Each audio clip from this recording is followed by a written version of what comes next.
क्या उत्तराखंड में अब न्यायपालिका भी भ्रष्ट हो चुकी है? झारखंड का एक क्रिमिनल उत्तराखंड का बिजनेसमैन कैसे बन जाता है? गैरसैंण के नाम से उत्तराखंड के विधायकों को ठंड क्यों लगने लगी है? और जिस एआई से भारत दुनिया के सामने अपनी एक पावरफुल छवि पेश करना चाहता है, उसका इस्तेमाल उत्तराखंड में झूठ फैलाने के लिए कौन कर रहा है? नमस्कार, मेरा नाम है गिरीश। वीकली खबर बात के आज के एपिसोड में समझते हैं इन सारे सवालों के जवाब। देश भर में इन दिनों एआई पर चर्चा है। देश दुनिया में एआई के इस्तेमाल पर या उसके फायदे और नुकसान पर चर्चा चल रही है। कोई भारत को इसके नाम पर भारत को विश्व गुरु बता चुका है, तो भारत को कोई सुपर पावर बता रहा है। गलकोटिया यूनिवर्सिटी की भी फर्जी एआई वाले कुत्ते के चलते खूब फजीहत हुई। लेकिन अगर आप देखेंगे कि एआई का जो इस्तेमाल हमारे नेताओं ने किया है, उससे बेहतर शायद किसी यूनिवर्सिटी या अन्य संस्थान ने किया होगा। भारत की राजनीति में अब कुछ भी गलत होता दिखता है तो सीधा कह दिया जाता है ये तो एआई से हुआ है। एआई भारत के नेताओं के लिए किसी भी बात को झुठला देने वाला हथियार बन चुका है। हाल ही में उत्तराखंड में जब उर्मिला सनावर ने एक ऑडियो रिलीज किया तो आपने देखा होगा कैसे भाजपा नेता आसानी से एआई है एआई कहकर बच निकले। आज भले ही आरोपित नेता पार्टी के पोस्टर और मीटिंग दोनों से गायब है, लेकिन पार्टी ने उनका बचाव इसी एआई वाले बहाने से किया था, जिसमें वो सफल भी रहे। राजनीतिक पार्टियां अपने विरोधियों को बदनाम करने के लिए एआई का इस्तेमाल कैसे कर रही हैं, उसका नज़ारा भी आप हरीश रावत के मुस्लिम यूनिवर्सिटी वाले वीडियो में देख चुके हैं।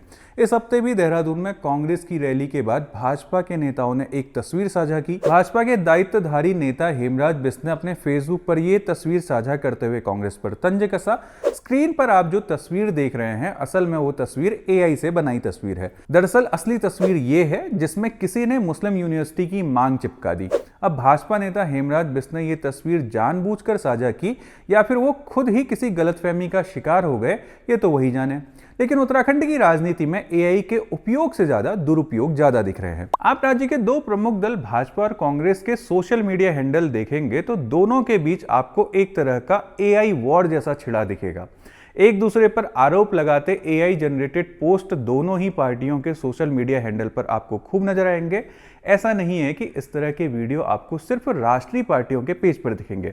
आप क्षेत्रीय पार्टी यूकेडी के पेज पर भी इस तरह के वीडियो देख सकते हैं। खुद को तीसरा धड़ा कहने वाला स्वाभिमान मोर्चा भी इसमें आपको पीछे नहीं दिखेगा।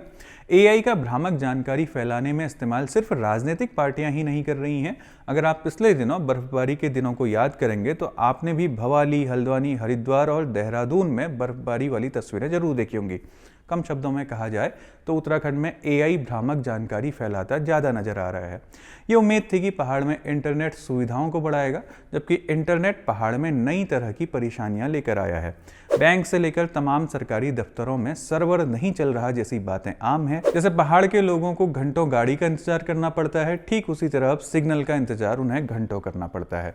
सरकारों ने सब कुछ डिजिटल तो कर दिया है, लेकिन डिजिटल साक्षरता को लेकर किसी भी तरह का कोई प्रयास नहीं दिखता है। राज्य में लगातार बढ़ते साइबर क्राइम और उनका अनसुलझा रहना ये दिखाता है कि हमारे पास ऐसा कोई मजबूत तंत्र नहीं है जो नागरिकों की सुरक्षा इन साइबर क्रिमिनलों से कर सके। सुरक्षा के नाम पर ले देकर एक अमिताभ बच्चन की आवाज वाली कॉलर टोन है जो साइबर ठगों से सावधान रहने को कहती है। पिछले 12 दिनों में उत्तराखंड की अलग अलग अदालतों को बम से उड़ाने वाली धमकियों वाली खबर से आप भी हैरान रह गए होंगे। धमकी भरे ईमेल अदालत प्रशासन को भेजे जाते हैं, जिसके बाद पुलिस, बम निरोधक दस्ता और डॉग स्क्वाड मौके पर पहुंच जाते हैं। IG, SSP, SP, CO, ATS, LIU और साइबर की टीमें मामले की जांच में लगे हुए हैं, लेकिन अभी तक ईमेल भेजने वाले की जानकारी पुलिस के हाथ नहीं लगी है।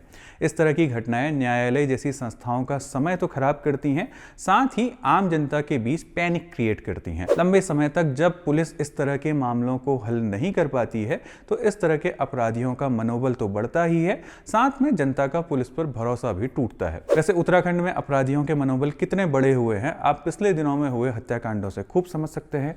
सोचिए, झारखंड का एक नामी क्रिमिनल उत्तराखंड का बड़ा बिजनेसमैन बन जाता है। झारखंड के क्रिमिनल को उत्तराखंड में भाजपा और कांग्रेस दोनों ही पार्टियां आश्रय देती हैं। उसके स्टोन क्रशर राज्य में चलते हैं। वो राज्य के बड़े बड़े अधिकारियों के संपर्क में रहता है। देहरादून में मारा गया विनय शर्मा उत्तराखंड में बिजनेस कर रहे हिस्ट्री शीटरों में महज एक नाम है। यहाँ तो बड़े बड़े माफिया जेल के अंदर रहते हुए महामंडलेश्वर तक बन जा रहे हैं। वैसे क्या आप जानते हैं, आज हमारे राज्य में करीब करीब 1,500 के आसपास हिस्ट्री शीटर घूम रहे हैं। हिस्ट्री शीटर यानी ऐसे लोग जिन पर 5 से ज़्यादा आपराधिक मुकदमे चल रहे हैं। इन हिस्ट्री शीटरों में अधिकतर हिस्ट्री शीटर मैदानी जिलों में रहते हैं। क्या आपने कभी सोचा है कि हमारे आपके बीच रहने वाले हिस्ट्री शीटर आखिर काम क्या करते होंगे? एक अनुमान के मुताबिक मैदानी जिलों में रहने वाले ज़्यादातर हिस्ट्री शीटर स्टोन क्रशर, खनन, बिल्डर और प्रॉपर्टी बिल्डिंग के काम में लगे रहते हैं। वहीं पहाड़ में कई हिस्ट्री शीटर रिजॉर्ट और शराब के कारोबार में हिस्सेदार हैं। पहाड़ में प्रॉपर्टी डीलिंग और शराब का कारोबार कर चुके ये हिस्ट्री शीटर आज मैदानों में खुल रहे कॉलेज, स्कूल और अस्पताल के बिजनेस के पीछे फंड करते नजर आते हैं। इस बार पंचायत चुनाव के दौरान कुछ ने अपनी पत्नियों के नाम पर किस्मत भी आजमाई थी। अगर आप इस पूरे पैटर्न को देखेंगे तो आपको इसका एक लंबा इतिहास दिखेगा, जिसकी जड़ें आपको पहाड़ में 1990 के दशक से यहाँ दिखेंगी। पश्चिमी उत्तर प्रदेश, हरियाणा, दिल्ली और पंजाब के कई हिस्ट्री शीटरों ने तभी से यहाँ अपनी जड़ें जमाना शुरू कर दिया था। पहाड़ में लग्जरी कॉटेज बनाकर घाम तापने वालों की खोज खबर ली जाएगी तो कईयों के कपड़े दागदार निकलेंगे। खैर, बढ़ते हैं अगली खबर की ओर। आपने अक्सर सुना होगा, नेता भ्रष्ट है, अधिकारी भ्रष्ट हैं, मीडिया बिक गया है। लेकिन जरा सोचिए, अगर लोकतंत्र का वह स्तंभ जिस पर पूरा सिस्टम टिका है यानी न्यायपालिका, उस पर भी सवाल उठने लगे हैं तो क्या होगा? अगर किसी राज्य में 1 साल के भीतर औसतन 50 न्यायिक अधिकारियों के खिलाफ शिकायतें दर्ज हों तो क्या ये सामान्य बात है?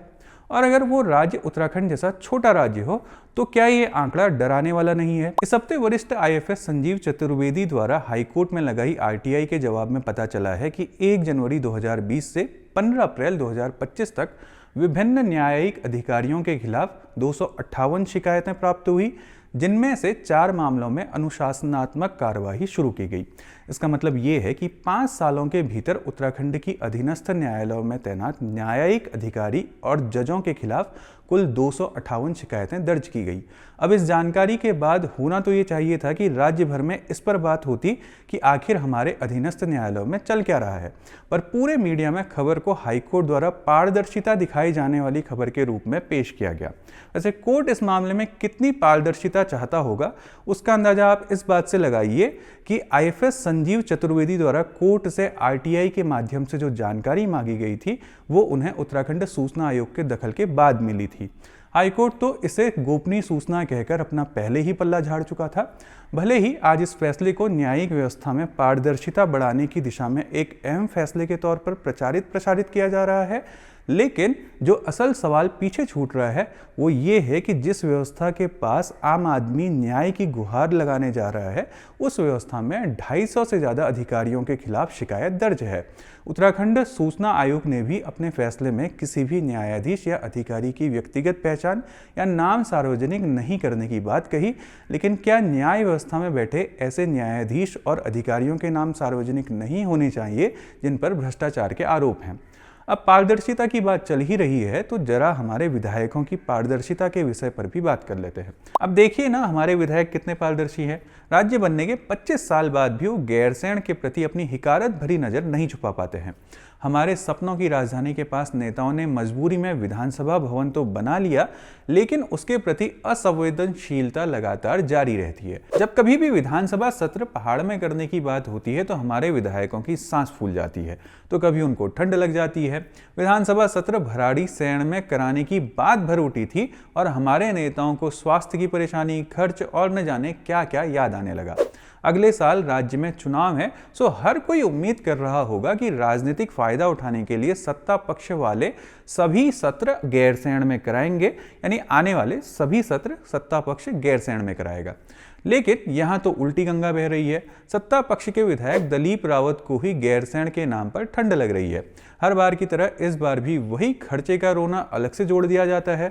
पहाड़ में विधानसभा सत्र के खर्च को लेकर लगातार नेगेटिव खबरें बताकर ऐसा नैरेटिव गढ़ दिया गया है कि पहाड़ में सत्र मतलब महंगा सौदा, जबकि असल बात यह है कि ये खर्च इसलिए बढ़ता है क्योंकि पहाड़ में विधानसभा सत्र रस्म अदायगी के तौर पर किया जाता है। आप तुगलक की तरह विधानसभा यहाँ से वहाँ करेंगे तो जाहिर है आपका खर्च बढ़ेगा।